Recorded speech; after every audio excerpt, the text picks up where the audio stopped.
Dr. McLean is a licensed clinical psychologist in private practice in Princeton, New Jersey. She obtained a doctorate in clinical psychology from the Graduate School of Applied and Professional Psychology at Rutgers University, and was subsequently a supervisor and visiting faculty member there for several years.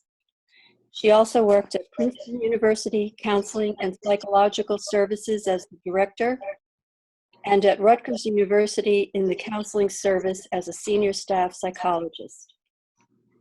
Dr. McLean has provided individual and couples therapy for over 20 years. She trains mental health clinicians and agencies on the issues of cultural competency and diversity. Most importantly for us at the Lawyers Assistance Program, she's been and continues to be a favored and frequent guest speaker for our Women Attorney Peer Counselor group meetings held once a month. She has a unique ability to relate to and engage women attorneys who are members of this group. To ask questions of Dr. McLean, please post them in the chat window. And if you don't want your name to appear, just type in the word anonymous.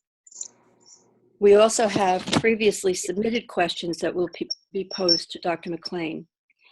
The program is being recorded and is available on request to participants through an email to B. Zaborowski, BZABOROWSKI @njsba.com. And the program will end at approximately 2:45. So without further delay, welcome Dr. McLean. Thank you, Paula. It's a pleasure to be here, and thank you for inviting me to virtually meet and chat with the community of lawyers that you serve so well. So thanks for having me. Well, it's a pleasure to have you here. Let's see if we have any questions yet. Don't see any questions. Okay, well, we can start with some of the pre-submitted questions. One of the questions is, it's been a few weeks now that we've been asked to stay home due to the pandemic. What do you suggest is the best way to cope? Right, so it's been actually, I would say about week 5 or so that we have been sheltering at home and maintaining social distance and trying to stay at home as much as possible. I think that maybe we've gone through a series of emotions from the beginning to this point, sort of disbelief and surprise, and then fear and shock, and then anxiety, and now maybe we're also starting to get restless and bored and scared and all of the above. So there's also been a lot of information online and probably from all sorts of other sources about how to cope. And I do get this question, what is the best way to cope? And I would say that, like any moment in life, we all respond to stress and distress differently. And so there is no one best way. I think the idea is to look at the smorgasbord of options available and pick the one that works for you. And that the one that works for you and is actually fits your personality or your lifestyle or your interest will be the most effective. So it'll be different for different people. So I can just sort of outline briefly, unless there are other more immediate questions, all the different options that have been offered that make sense. I think that would be good. Yeah, that would be fine. I don't have any additional questions. I guess one of the questions that would pertain to this line of thinking is the news media blitz that yes, has been overwhelming. Yes. And how to cope with that. So yes, please, what do you feel are the options? Yeah, so I think that right from the beginning, the push has been to suggest to people that we should develop a routine. And it's hard to do because these circumstances are not, our usual normal circumstances. But routines of whatever kind we can put in place give us a sense of normalcy, even under abnormal circumstances. They give you a sense that you can be productive, even if the goals are small and accomplishable. They give us a sense of agency in a time that is so uncertain, a degree of control, even though we can't control what's going on in the outside world, some form of predictability that every day we get up at more or less the same time, we exercise, we sit down to work, we eat at more or less the same time, we go to bed at more or less the same time. And so I think that even if people didn't develop the routines early on, sort of settling into the routine for the next phase of this epidemic would be enormously helpful. The other sort of things that we usually recommend in moments of stress, like exercise, right? Eat healthy, sleep well, have become even more important. Because not only do they help us reduce stress, they actually build our immune response. And as we support our own physical body with these sorts of practices, we actually get a sense of doing the best we can for our bodies in a moment where there is no medication or no vaccine. So we really want to emphasize more than anything that exercise, even if you take a little walk or go up and down the stairs a few extra times, or sign on to a yoga app, or do some kind of weightlifting or anything really possible, will support both the mind and the body. Mindfulness practices, so some people really respond well to them, and other people think they're really anxiety provoking and agitating. So, it doesn't have to be that you sit down in a meditation group, right? Yoga can be a mindfulness practice, but so can gardening, and so can playing chess online, and so can knitting, cleaning, clearing your closets, like things that require your mind and body to attend to the present moment with whatever it is you're doing is a mindfulness practice. So intentionally engaging in those activities at this time can be very supportive. I would also say that entertainment is very important right now. So finding things that make you laugh, finding things that distract you, whether they are movies or binge-worthy Netflix series or books or people who you can chat with virtually, who can actually make you think about and focus on things that make you happy. And in the same vein, right, sort of developing your creative side, allowing yourself to just play with paint. And if you're an artist, to find the time to do that, or to sew, or to write, and it's not to produce output that will be published and has to be fantastic. It's output that will make you just feel the process as pleasurable. Motivation, somebody just asked, I think, so yes, distraction is easy, but how do we stay motivated? If motivation becomes a problem, then one has to think about doing it as chunking, like in small bits. We're not doing distraction to, to fulfill a goal. We're doing distraction to give the brain a rest away from the stress. A lot of people are telling me they're not stressed, but then there are a lot of people who are saying, but when I think about this, it's scary and it's stressful. So the idea of all of this is to take your brain and give it a multiple set of experiences so that it can rest from each. So if distraction becomes stressful, then it's not distracting, right? So if you're not motivated to do this, leave it. Do something else. Just picking up your mind and putting it somewhere else is a relief. So, so I think the question is, how do we just offer ourselves, not in a sort of chaotic and stressful way, options, but options that can allow us to just get away from the external reality that is bothersome. I like that visual of pick up your mind and put it someplace else, Dr. McLean. I like that. Yeah. Yeah. I think that's actually the key, right, in all of these mindfulness practices, that our mind can go into rabbit holes, and we then, and anxiety actually is generated by our thoughts. It's not that things aren't stressful, but they don't have to be anxious.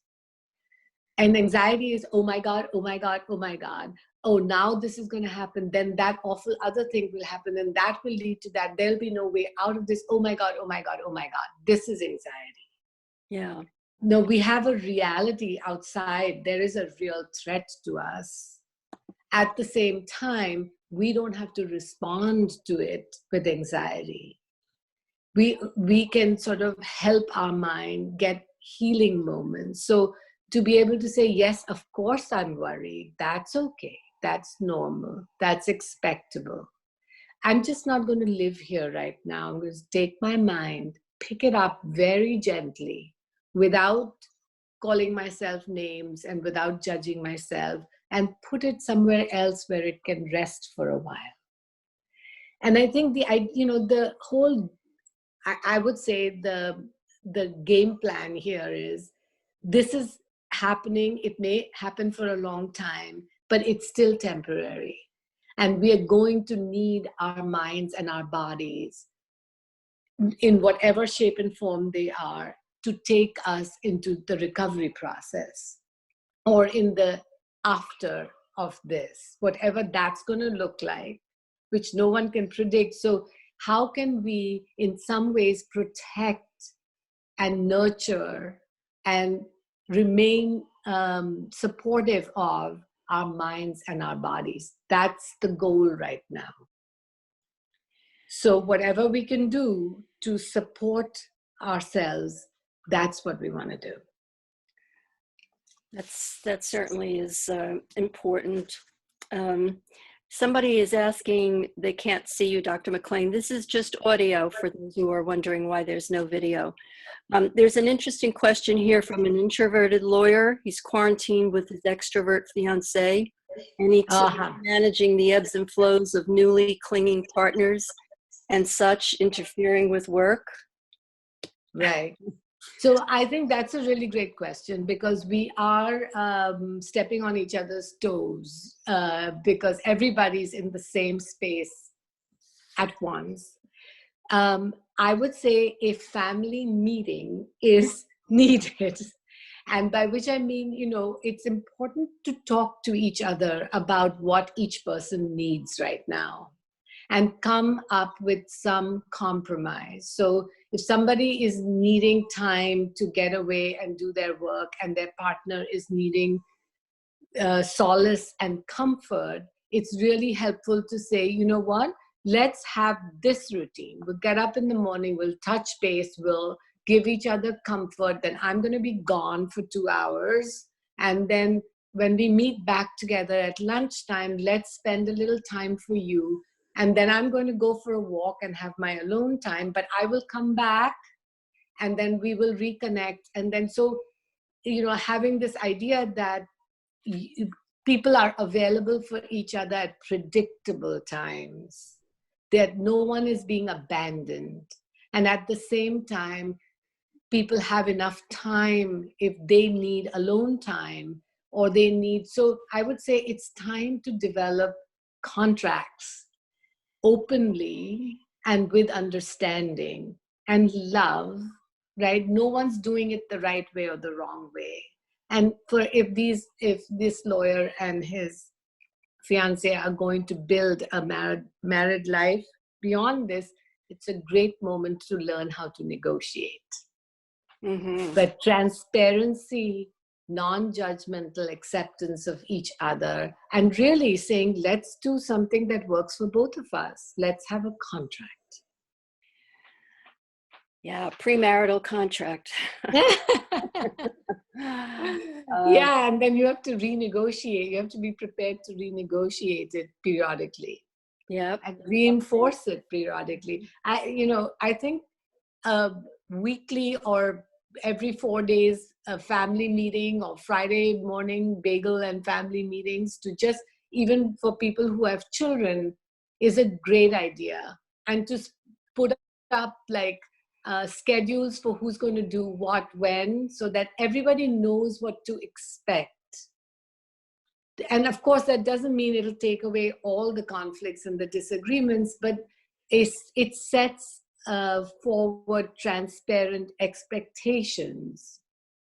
And then people can count on things. And it actually helps to manage anxiety, the predictability of availability, or the predictability of having time for yourself. It just helps you manage the times that you don't have the thing that you want. Mm-hmm. Somebody just typed in, "Ooh, a bagel, what a great idea." Well, I'm glad I'm suggesting good things here. Yeah. We also would want some words of advice on what to do about this media blitz. It's just... Yes, that's right. You had brought that up. I think that it's too much, right? It's sort of, actually some people are consuming it very vigorously, and they can't get away from it. It's almost addictive. And other people are wanting to get away from it, because every time another new piece of news comes, it raises the anxiety level. I would say that, like everything else that I'm recommending right now, we need to figure out how much of it each of us can consume and limit it. So people have done wonderful ways of, I read it once a day. I look at it, I just watch this news, and then that's it. I, during my lunch break, spend half an hour on this, and then I stop. I mean, there's so much information. It's not useful information. Some information is useful and will quiet our anxiety. For example, I felt very relieved that we're starting to talk about a recovery. That felt good. But the details of that, until there is one, what's the point? So I think being very, very disciplined about how much you consume is important. The other thing is, even for people who are consuming it a lot and feeling a lot of energy from it, it's not good for our brains to be overstimulated all the time. And even if it doesn't feel stressful in an anxious way, it's actually producing a stress response in the body anyway.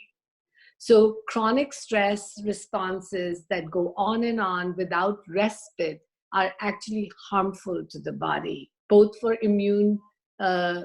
for compromising your immune system, but also for all sorts of other organs that need a break from the production of cortisol. So I would say it's kind of critical that we manage, find 2 or 3 sources that you trust, that you rely on for your news, limit the amount of time that you spend engaging with the news, try to put it in perspective. And then, also some people are finding it very difficult that everyone that you talk to, that you're connecting on social media or through Zoom or over the phone, everyone wants to rehash it all the time. And so to be able to say to people, I'm finding that what's helpful for me and what's supportive of me and the body right now is, I don't want to discuss this over and over again. And I want to connect with people and I want to be there for them. But I find that I'm not liking the stimulation that's coming from the news. So if you don't mind, I want to limit that conversation between us too. Sounds very reasonable. We have a question here from someone who's saying, I typically work from home, so the current emergency doesn't represent much of a change, but now my wife is working from home. We're empty nesters in our early 60s. I'm compromised due to various physical ailments. My wife is taking on everything herself. She's taking on too much, trying to make me rest. And Right. she's the stressed one in the household. She gets angry at me when I tell her I can do these things. And how can I help her? I think that you have to have a slightly different conversation with her. So, we tend to talk to our partners and family members and loved ones about the behavior that we can see, right? So you're doing too much. Let me do the food shopping. It's okay. We can do this. I can help, right? I think that maybe it's helpful to do the pre-conversation, which is sit down with her at a time that you two are feeling connected and calm, and you tell her that I know that you are worried about me because X, Y, and Z, and let her tell you about her worry. And then I would say to her, but what's happening for me is I see your stress level, and you are doing all of these things by yourself. And this is hard for me to watch. I can see how it's affecting you. So what can the two of us do together to figure this out? And I think inviting your wife, and I'll say this applies to family members, inviting the children, inviting your spouse, inviting the people who are involved in this with you to brainstorm and co-create a solution that will work, because they will be invested in whatever behaviors they're willing to change with you. If you say, I'll do this, and then they'll say, no, I'll do this. No, you won't do this. Then it's pointless. It just goes nowhere. So I think it's about having the emotional conversation about love and care and worry about the person that you love on both sides, and then saying, so as a team, let's make a plan. Let's do this together. Sounds perfect. Yeah. Any advice, Dr. McLean, for solo practitioners? They're working alone.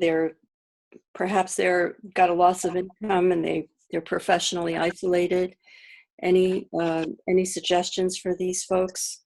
Yeah, I guess, I wish we had called this distancing thing physical distancing and not social distancing. Somehow the misnomer that we, because we can't be with people, we have to be isolated, has become really stressful.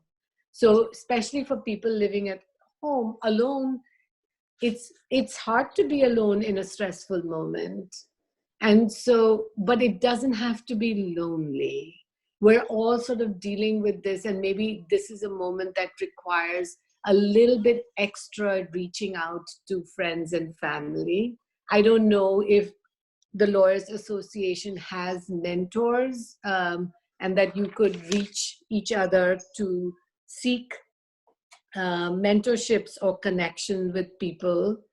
I think it's also a time to maybe get involved in community activities that are virtual. So there are lots of families that are needing someone to chat with their young ones or the older adults. And so there are places to volunteer in that way if it feels like service of that kind fills some sense of or takes away some sense of the loneliness.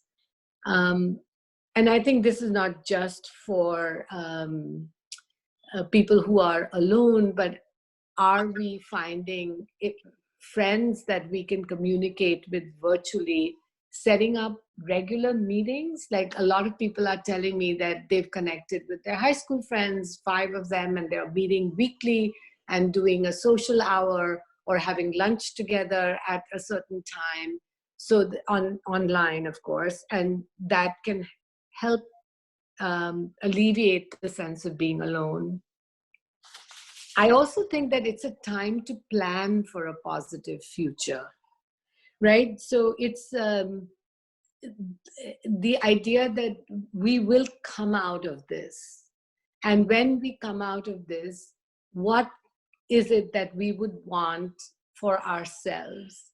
Do we have a little extra time right now to take a step back from the daily runaround that we have to figure out what's important in our lives? And is there a way for us to set in motion maybe a 4-year plan, a 5-year plan, a 10-year plan that we hadn't considered before?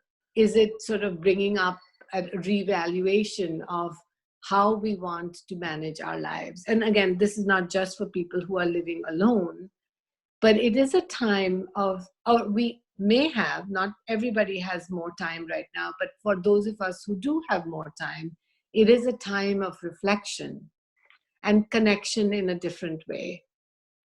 So I guess I'm hoping that people can find new things that can open up new doors for them if they're feeling like they're in this by themselves. That's very good advice, Dr. McLean. Somebody is asking if this is video. No, it's just audio, so don't feel that you're not plugged in correctly. It's just audio. We have some in the Bar Association, some what are referred to as senior attorneys, older attorneys, Yes. that are perhaps feeling some increased vulnerability, especially Yeah. all the statistics saying that that group is more vulnerable. Do you have any advice geared toward those folks? Any special skills or resilience tools that you could suggest for the older attorneys in our audience? Yeah, I think that, I mean, there is a reality, right, that the older people are getting, are sort of facing a greater threat from this virus. The other thing is, as we're approaching retirement, the stock market crashes, and now our retirement is very much compromised. It's a different kind of economic pressure for the younger people who are looking ahead and saying, will there be jobs for me? Will firms survive? Will they hire? So I actually think that the stress level and the stress management is slightly different for different people, but it's still all the same experience. The external reality is difficult for many of us right now. But we can't cope with that external reality if our internal reality isn't supportive. So especially for older people, I think this is a time that we really need to take care of ourselves. There's nothing else more important than taking care of the body and the mind at this moment. Again, both in terms of immunity support, but also for whatever is going to come next, we need to come out of this feeling healthy and capable and strong. Everything else has to sort of take a back seat. I think healthcare. So older folk who are able to get food delivered rather than go to the grocery store, who are able to lean on neighbors or children or family members or friends who are willing to do the pharmacy runs. It's very important to keep up with all of our medications, exercise routines, physician visits, right? And I know the physician visits are all virtual right now, but this is a time to pay extra special attention to our physical and mental health. And even if people have never in their lives done anything that's a mindfulness-based activity, I would strongly recommend it. I think that for people who have faith, any faith, if prayer is helpful, that's both a mindfulness practice as well as a hope-giving practice.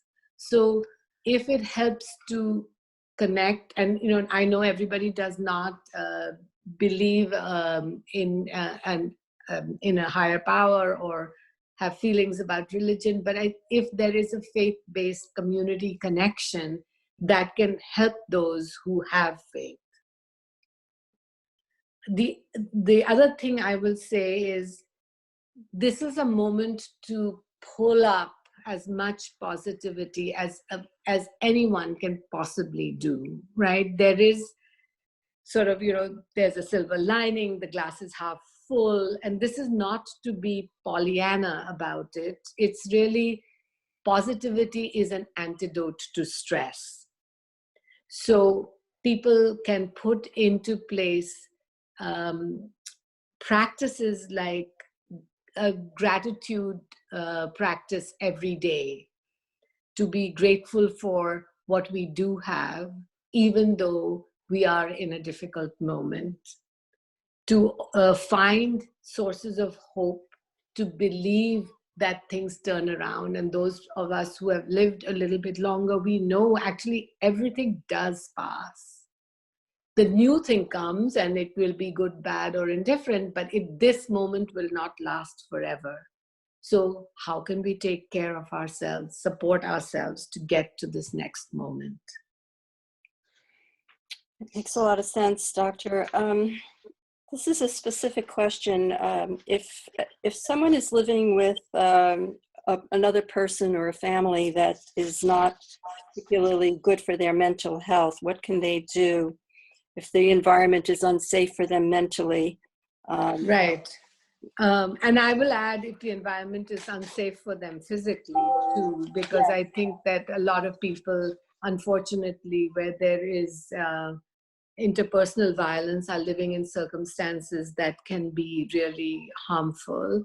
Yes.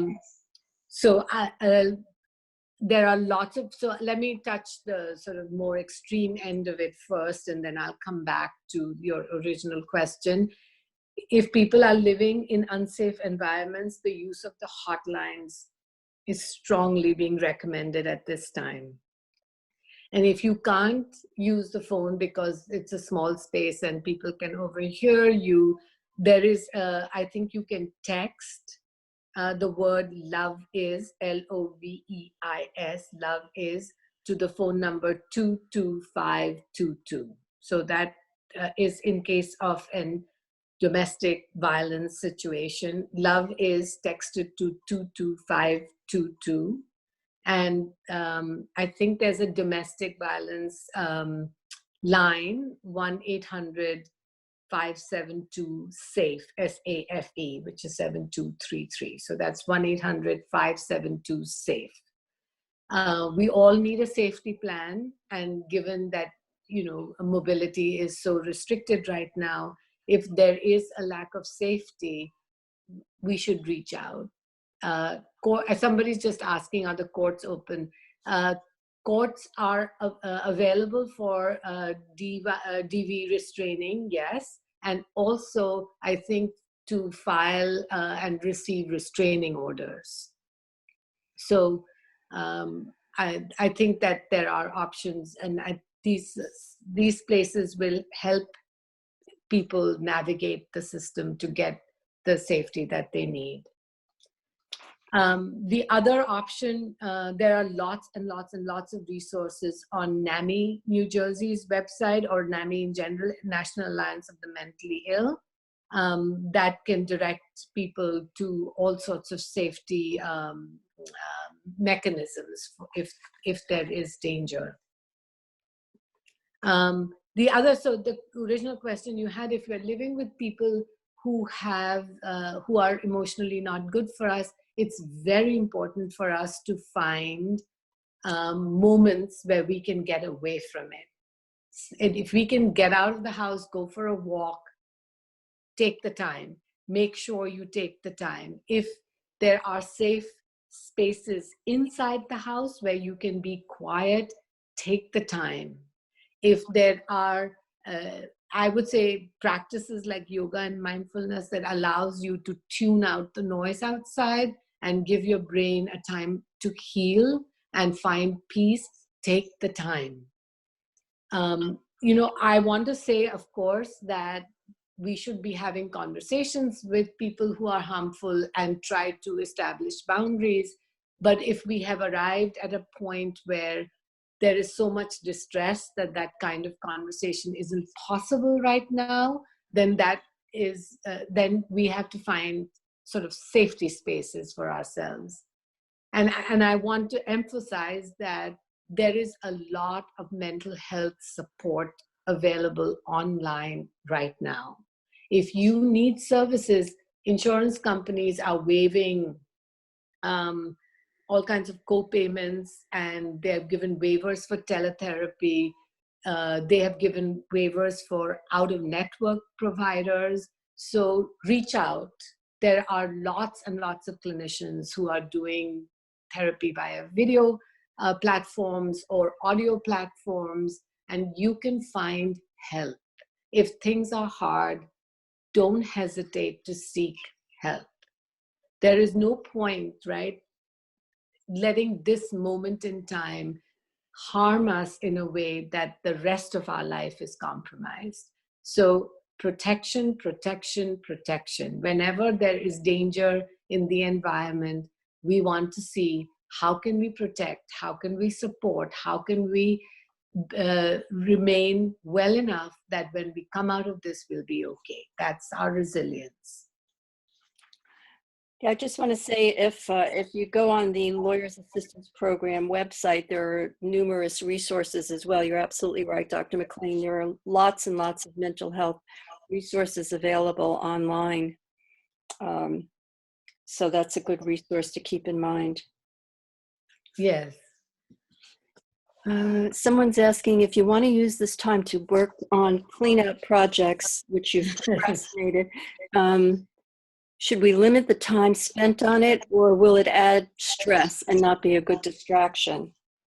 Yes, so, I think this is so interesting. Any one thing can be stressful for one person and really great pleasure for another person. So you have to monitor yourself.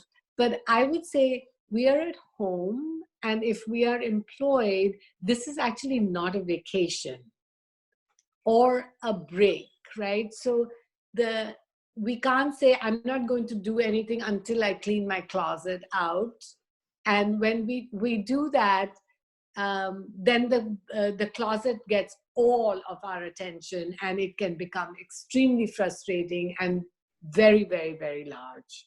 So if the cleaning out of the closet or anything else is going to be a distraction, then it should be, as the person who's asked the question is suggesting, limited in time. You do it in bits and pieces. You do it up to the point that it makes you feel good. The minute it becomes in itself something that occupies you, now we've created an additional stressor that we didn't need to have. So I think clean out projects are, and for people who really get pleasure from cleaning out, this has been quite the moment. I have a patient who has reorganized the entire basement and is now in the garage, and they are just finding this so cathartic. I think it would drive me crazy. I agree. So I think it's not a time to, I think as much normalcy as we can build into this absolutely abnormal time, the better it is. So in a normal day or week or month, would you be cleaning out your entire house 3 times over? Probably not. That makes sense. Someone sent in a question of if we're surrounded by clients and colleagues with attitudes of hopelessness, how are we best equipped as attorneys to manage that, to help them? Yeah, so I think attorneys are wonderful social agents. I have a great respect for the legal profession, and I feel like people reach out to attorneys almost as much as they reach out to their general practitioners for life advice, really. And I think attorneys have a lot of influence on people and on their lives and on family lives. So I think it is a time to help people think about how they are responding to their stress. And I'll say again that it's an interesting way to think about there's an external reality that is our reality, and then there's an internal reality, which is also our reality. The external reality we can influence from time to time, but mostly we have no control over. And currently, our external reality has a lot of threat in it, whether it's financial, physical, health related, relational, psychological. Like it is a slightly threatening environment, or it's a threatening environment. That's the reality.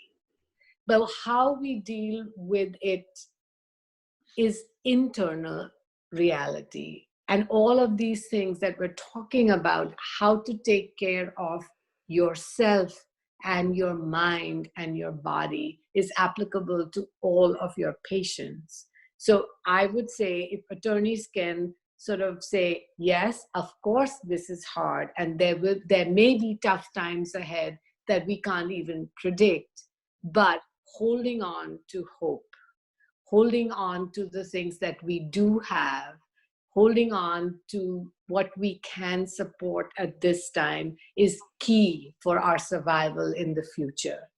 To try to influence our clients to take a more, yes, I can weather this and it will be okay.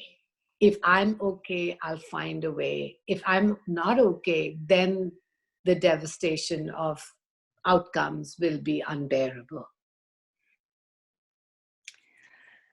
Oh, let's see. We have someone who's asking if social media is a good distraction for people living alone.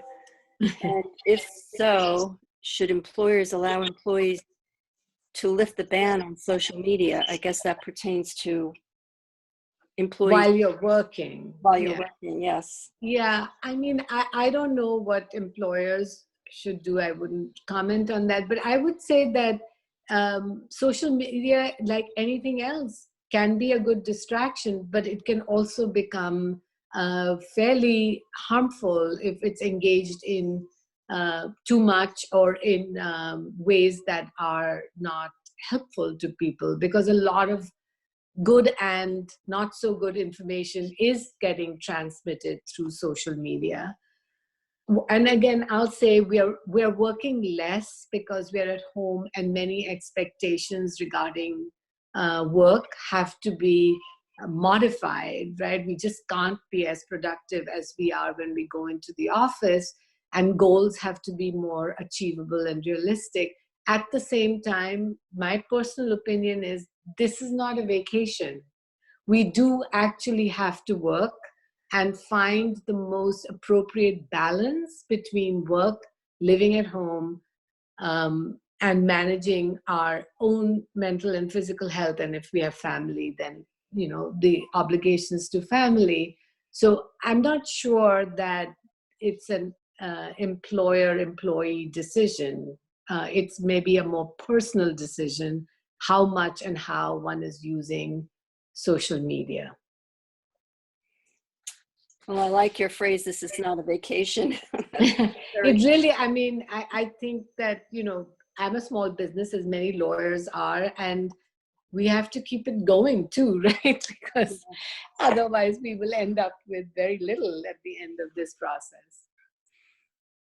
Okay, somebody wants to know how to deal with claustrophobia, with being confined at home or being restricted to being at home, and having perhaps a child with special needs who's also isolated. Yeah, I mean that's a hard one. I don't know what the special needs are, and maybe some therapeutic help and advice from uh, healthcare providers would be helpful for. But in general, I think to the extent that one can get out at least once a day helps with claustrophobia. But being sequestered at home with one or more children is actually really, really hard. Routine helps a lot. Children really like and depend upon expectability. So if they know that at 11 o'clock they can go outside and run for 20 minutes, then they will sometimes impatiently wait for 11 o'clock. And it breaks the monotony. If there is no plan for the day, then children can really act out, and then it becomes impossible to share a small space with them. I would at this time, again, depending on the age of the child and the needs of the child, so I don't want to pretend I'm answering the question for every circumstance, if there is a sense that we can have some expectable, we're going to play now, we're going to study now, we're going to do schoolwork now, we're going to have a therapy chat now, we're going to walk around, we're going to do this, every day of the week looks the same, there is sort of a relief from the idea of claustrophobia. There are things to do. Claustrophobia is another form of anxiety. And all of this that we're talking about has to do with anxiety. Kids will follow yoga routines if their parents are doing it with them. And there are lots of these online yoga things, family yoga, which I believe, and I'm obviously a yoga fan, but is extremely helpful for parents and children to do the yoga poses together. It calms the kids down, special needs children in particular, and it also gives a shared happiness to the space. So you start associating small space doing things together with a good feeling. Dr. McLean, how do you visualize the state of recovery and how we are going to deal with it? Do you have any thoughts about that? I have no idea what this is going to look like. Yeah. So you're right, it's hard for any of us to look into the crystal ball and predict what it's going to look like. But I will repeat what I hope I am communicating today, that whatever it looks like, it will probably be different from what we were used to before the shelter in place. We want to be as healthy, mind, body healthy as possible when we arrive there. And for each of us, it's going to be different. I don't know how quickly the economy will pick up.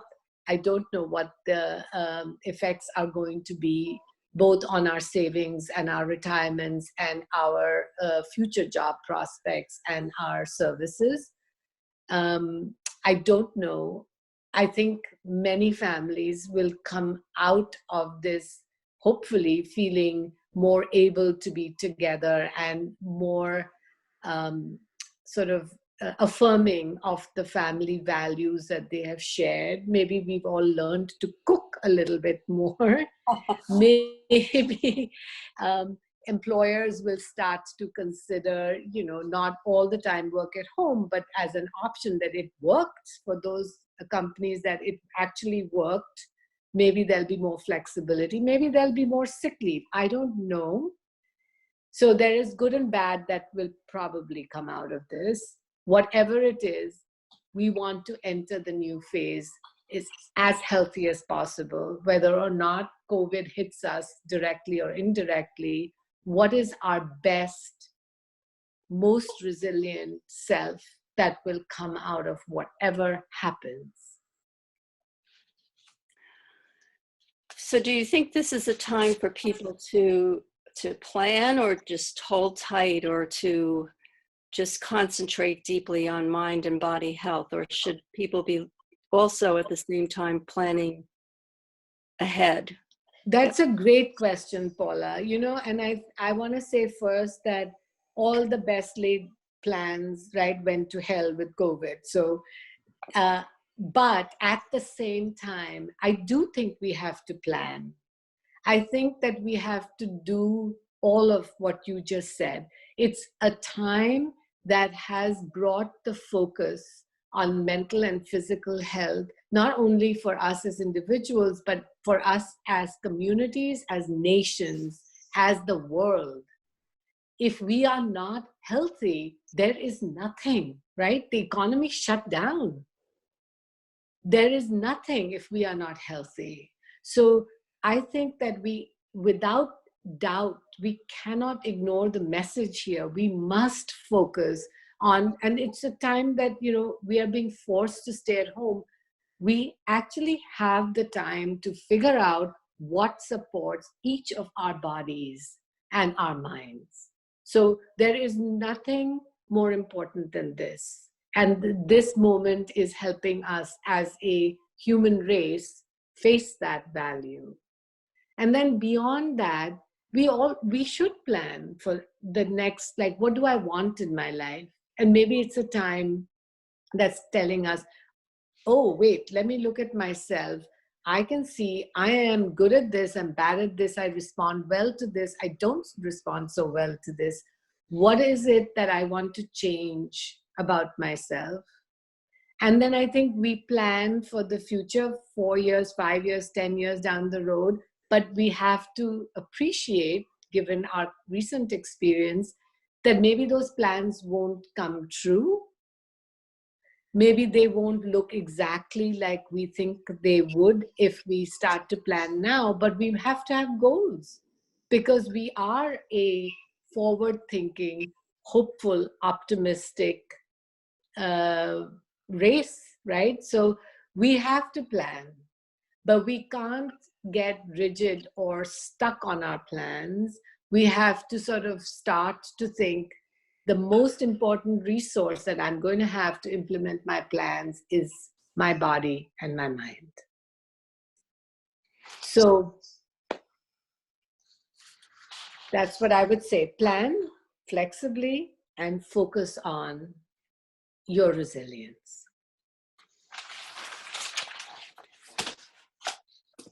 Let's see. Yeah, well, I guess as attorneys, we are purpose-driven and we work hard, and this is a quiet time. So I think you're right about a time for reflection. Yes. For folks who are suffering with the pre-existing anxiety, depression, Yes. Identified mental health issues, do you feel that this pandemic is really adversely affecting them? And what would you say to those folks about taking care of the mind and body? Yeah, I think for people who are dealing with anxiety and depression, it's interesting. And I'm only speaking from my own patient group, that some people are feeling more hopeless and more scared.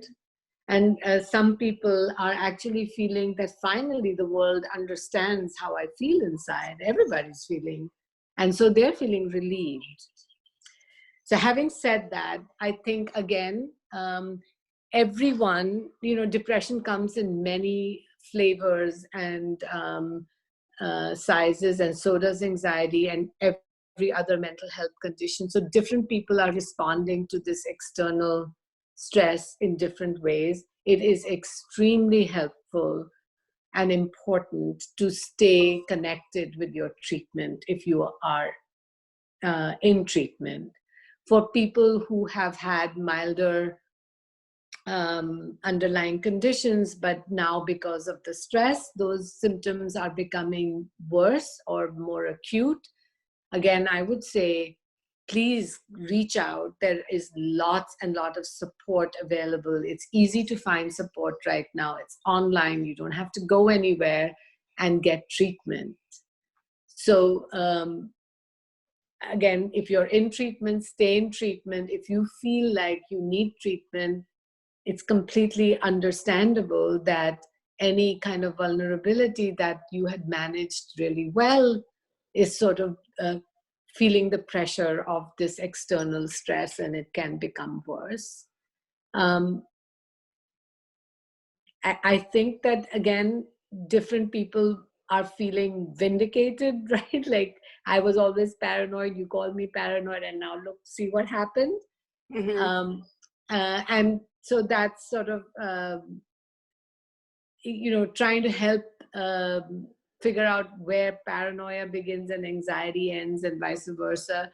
It's helpful to talk to professionals to see how to keep your understanding of how bad the world really is in perspective, because you don't want to get into a spiral of hopelessness. This is not a time to let the symptoms get the better of us. Yeah, I think this is particularly applicable to folks who are, in the maintaining a sober lifestyle and have been working in support groups. An awful lot of the support groups are online now, as all the mental health Yes. resources are online. So absolutely keeping up with the program, and whatever program you're in is vitally important. Yes. I think but a particular vulnerability for people who have been struggling for a long time is that if the symptoms get worse, it just feels like succumbing to all the things that one is warding off, like all sort of self-harm behaviors, substance abuse, hurting oneself, getting into shame cycles. All that is intensified for some.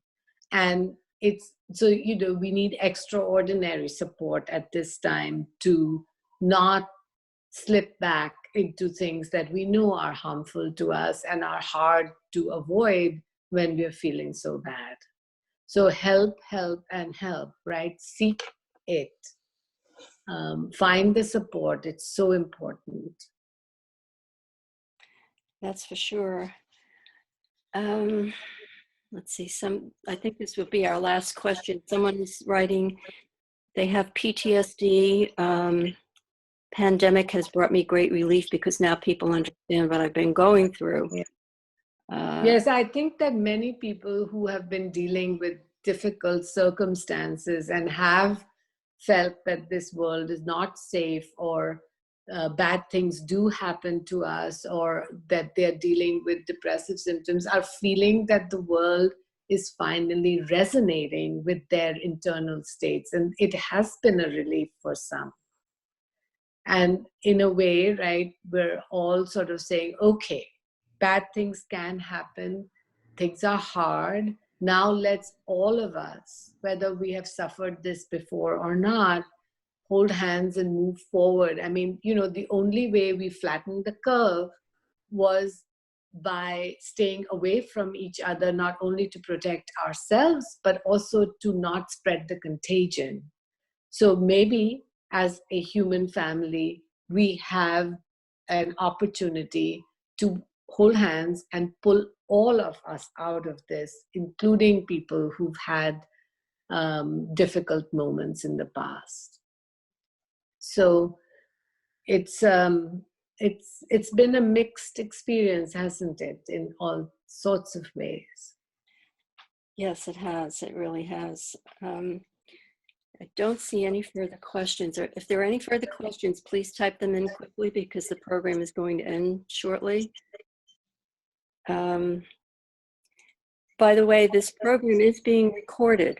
So if anybody wants to have this sent to them, send an email to Brooke Zaborowski, BZABOROWSKI@njsba.com.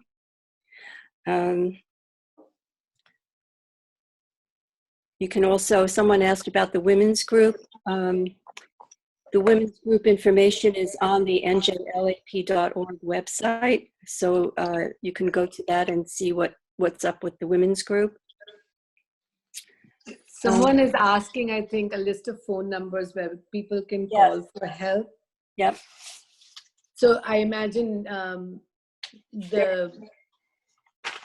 your website has places? Yes, if they go to the website njlap.org, there are references and resources and phone numbers for everything that you could be seeking. And if what you need is not there, you can call our 800 number. It's answered live, and so someone will respond to you with an appropriate phone number. So that phone number is 800-246-5527. We also respond to any emails that are sent to individual staff members. So, there shouldn't be any gap in and someone from LAP getting back to you with whatever your inquiry might be.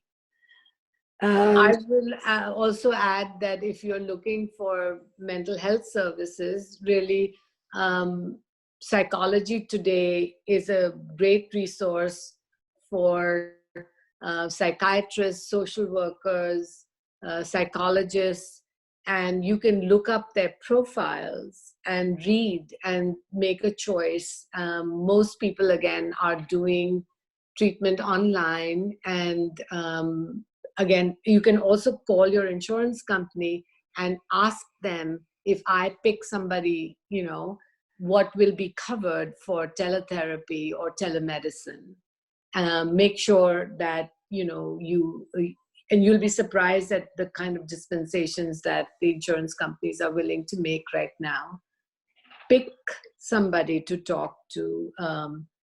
And I'll reiterate that the domestic violence safety number is 1-800-572-SAFE, SAFE 7233.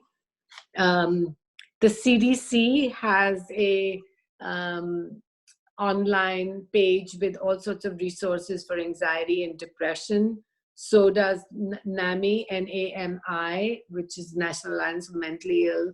The Mayo Clinic has information, not exactly resources. So I imagine it's not going to be hard to find help of all different kinds right now. Yes, if anything's come out of this tragedy, there's everybody is pitching in to help, and there is lots of help out there. It's readily available, and you're right, Anita. The insurance companies are, from what I understand, working to either reduce fees or waive fees or help people to get the help they need. Yeah. Yeah. Paula, if we have a minute, yes. I guess I'm just wondering if it would be helpful to just talk a little bit through what one can do when one has a feeling of anxiety come up. Absolutely. Just in the moment. I mean, and I don't expect that this is going to solve everybody's problems, but just to say that, anxiety is coming up for us in waves. Even if we are doing mostly well and managing quite well here, suddenly you read something or someone says something, or even you're just thinking about the future and a wave of panic sort of comes up for us. Yes. If you notice that happening and negative emotions following that, then I would say pay attention. Just like stop for a second and notice what is happening to you. And then you can sort of notice the physiology. You can say, oh my God, I'm spinning into the future. I'm feeling this. I'm thinking this. This is what's happening for me. And to just sort of breathe in there and accept that these sensations, thoughts, and feelings are present. And then if you can sort of see them as a little bit away from you, that I can see these things are happening to me. My mind is going here. These are the sensations that are coming up for me. Breathe into it, and with self-compassion, with really that this is okay, this happens, there's a reality, there's a reason, that's why this is happening, and I'm going to let it go. And then as I let it go, and I'm enforcing this idea, take your mind, imagine that you are picking up your attention and take yourself somewhere else. Just leave it on the floor and walk physically, metaphorically away. So notice, observe, validate, accept without judgment. Then pick up your attention and soothe yourself or distract yourself. Somebody I see has written comedy videos on YouTube are very helpful. Yes, they are. Repeat episodes of Seinfeld, Friends, whatever you like to watch, do that. And I will say that for people who deal with chronic anxiety or depression, if you create a list of, say, 2 lists, one, self-soothing mechanisms, take a bath, go for a walk, breathe deeply, listen to music, whatever calms you down, self-soothing mechanisms, right? And make another list of distracting ideas, comedy videos, talking to a friend, doing sit-ups, jumping up and down, whatever distracts you, watching a YouTube video, watching a podcast, whatever that is. Put those lists up for yourself so that in the hot moment when the feelings come up, you don't have to think. You can just pick one of those activities and either soothe yourself or distract yourself. Doctor, can you repeat those? Notice, observe. Right. So notice what's happening, observe what's happening. Like, look at all your dimensions, sensations, thoughts, feelings. All of this is coming up. Validate that there is a reason for this and it's okay.